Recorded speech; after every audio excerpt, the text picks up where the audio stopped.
बिस्मिल्लाहिर्रहमानिर्रहीम, अस्सलाम वालेकुम वरहमतुल्लाहि वबरकातुहू। उम्मीद है कि आप ठीक ठाक होंगे।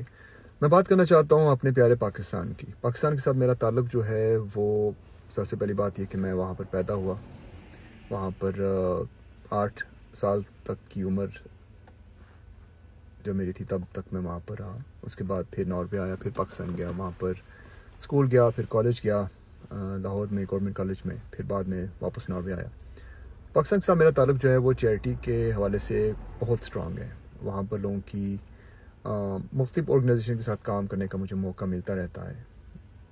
लेकिन अभी जो पाकिस्तान में हो रहा है ना, वो देख के मुझे बहुत दुख होता है। वो इसलिए क्योंकि जब हम किसी भी बंदे के बारे में हमें पता चलता है किसी ऑर्गेनाइजेशन के थ्रू, किसी जान पहचान वाले बंदे के थ्रू कि उनकी मदद करनी है और ये करना है वो करना है, तो उसके पीछे वजूहात में सबसे बड़ी वजह जो होती है वो होता है मुल्क का जो सिस्टम है कि वो सही तरह से उनकी मदद नहीं कर पा रहा। या तो पेंशन का सिस्टम है या फिर उसके अलावा सोशल सर्विसेज तो हैं ही नहीं। आप सोच सकते हैं इसके बारे में।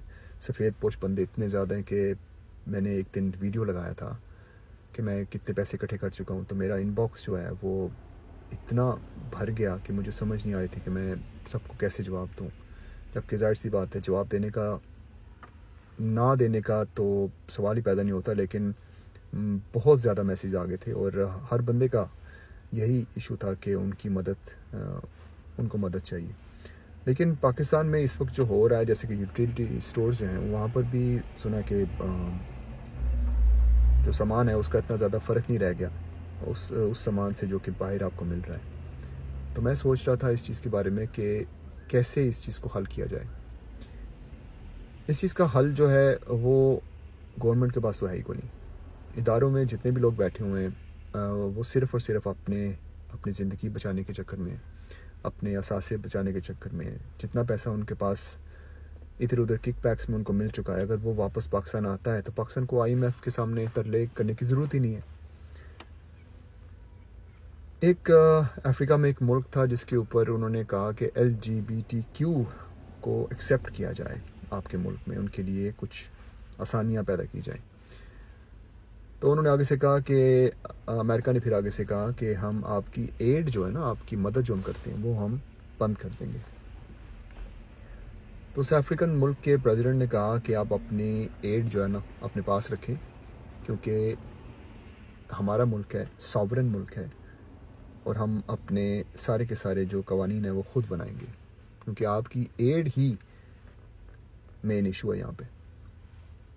तो पाकिस्तान की सिचुएशन जो अब है वो सिर्फ़ और सिर्फ फॉरेन एड की वजह से है। जब आप किसी के आगे हाथ फैलाते हैं ना, अपना भीख मांगते हैं ना जब किसी से, तो वो सारे के सारे कंडीशंस वो अगला बंदा रखता है कि अगर मैं दूंगा आपको पैसे तो उसके बदले में आपने ये करना है। तो आप कैसे तवक्को कर सकते हैं कि वेस्टर्न कंट्रीज़ का जो मजमूआ बनाया IMF जो है, वो कैसे इस चीज़ को अलाउ कर सकता है कि पाकिस्तान तरक्की करे, जब आपको कोई कर्ज़ा दे रहा है और ऊपर कंडीशंस रख के आपके यहाँ। तो आपको कर्ज़ा दे और कंडीशंस ना रखे, बस कर्ज़ा दे, लेकिन ऐसे तो नहीं होता ना। मैं ये नहीं कह रहा कि आपको भीख लेनी चाहिए, मैं वैसे ही कह रहा हूँ कि कर्ज़ा दे के आपके ऊपर ऐसे कंडीशंस लगाना जो कि गरीब की कमर तोड़ दे, तो फिर तो आप खुद सोच सकते हैं ना कि ये कर्ज़ा नहीं है, ये आपको जंजीरें बांधी जा रही हैं।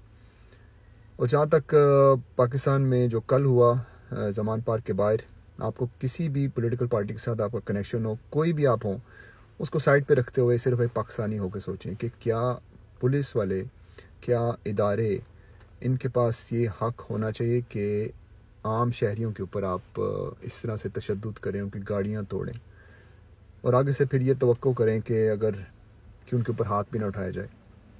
जिस मुल्क में कानून नाम की कोई चीज़ ही ना हो, जहाँ पर खुद कानून अपने हाथ में ले रहा हो, तो वहाँ पर मुझे नहीं लगता कि किसी भी शख्स की तरफ से अगर कुछ होता है तो ये पुलिस वाला अगर कोई अपनी जान खोता है तो उसको शहीद कहा जा सकता है। ये कैसे आप अपने आप को शहीद कह सकते हैं तब? क्योंकि आपने अपने मुल्क को संभालने के लिए, अपने शहरियों को बचाने का एक अल्लाह ताला से वादा किया होता है, अगर किया हुआ है तो, अगर नीयत अच्छी थी तो, और उसके बावजूद आप आके लोगों को मार रहे हैं। तो यहाँ पर तो कहीं से भी ये नहीं लग रहा कि गवर्नमेंट में किसी को भी इस चीज़ की फ़िक्र है कि लोग मर रहे हैं। एक तरफ हमारे डिफेंस मिनिस्टर अल्हम्दुलिल्लाह ऐसे हैं पाकिस्तान के कि शर्म से डूब मरने का मकाम आ चुका है कि इस तरह के बंदे जो हैं वो ला के खड़े कर दिए गए हैं। और ज़ाहिर सी बात है, आवाम जो है अगर कुछ करेगी नहीं तो मामलात ऐसे कैसे रहेंगे। श्रीलंका में कुछ कंपनीज़ के साथ मैं बिज़नेस करता हूँ, तो वहाँ पर मेरी उनके साथ बातचीत होती रहती थी जब वो श्रीलंका में जो काफ़ी बड़ा इशू बन गया था, जहाँ पर उन्होंने मिनिस्टर्स को पकड़ पकड़ के मारा और उनके घर जला दिए। मैं ये नहीं कहता कि पाकिस्तान में भी ऐसा हो, लेकिन जहाँ पर इन्होंने ला के खड़ा कर दिया ना, ये फार्मूला वही अपना रहे हैं। अगर इन्होंने इस चीज़ को थोड़ा सा और इस तरह से करते गए, इस तरह से लोगों को तंग करते गए, अल्लाह ना करे कि पाकिस्तान में श्रीलंका जैसा हाल हो। मेरी काफ़ी लोगों से बात होती है यहाँ पे नॉर्वे में भी, लेकिन यहाँ पर जो पाकिस्तानी है उनमें बहुत सारे लोग जो हैं वो इसी चीज़ का सोच रहे हैं कि पाकिस्तानी जो हैं अब वो मकाम आ चुका है जहाँ पर जहर खाना शुरू कर दिया लोगों ने कि अब बच्चों के लिए कुछ लेके नहीं जा सकते घर को। कल एक परसों की खबर आई थी जहाँ पर एक बंदे ने अपनी कम तनख्वाह की वजह से, क्योंकि वो घर नहीं चला पा रहा था, उसने खुद भी जहर खा लिया, बच्चों को भी दे दिया और बीवी को भी। तो इसका जवाब जो है हुक्मरानों को तो देना पड़ेगा ही, लेकिन हम जो देख रहे हैं हमको भी देना पड़ेगा। अगर श्रीलंका में जो कुछ हुआ उनके ऊपर भी यही हुआ था। काफ़ी सालों से कुछ इस तरह के बंदे थे जो अपनी जगह नहीं छोड़ रहे थे और एकदम लोगों ने अपना गुस्सा निकाला। अल्लाह पाकिस्तान को बचाए। अपना ख्याल रखिएगा और दुआ में याद रखिएगा।